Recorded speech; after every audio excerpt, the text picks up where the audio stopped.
ببلاد تكثر فيها العاهرات باسم الدين بتطلع علينا وحدة محجبة لتحاضرنا بالأخلاق وتحكي عن طوائف وأديان أخرى وتحللها، وبتوصل لمرحلة من الوقاحة بأنه بتتهم أبناء طائفة معينة بأنهم بيمارسوا الزنا ببعض.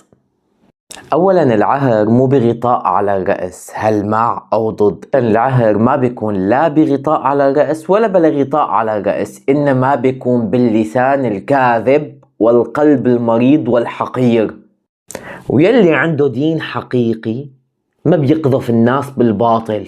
وإذا بدنا نحكي علميا فبعلم النفس في قاعدة بتقول أكتر صفة بتتهم فيها الناس هي صفتك إلك. يعني الإسقاط مو بس نظرية، هو واقع بيفضح حالك وحال أمثالك. وقبل ما ترمي العلويين بالباطل حابب أسألك عن أي زواج عندك تجربة فيه؟ الميسار، المسيار، زواج الويكند، ولا زواج بنية الطلاق؟ وكلهم موجودين على فكرة.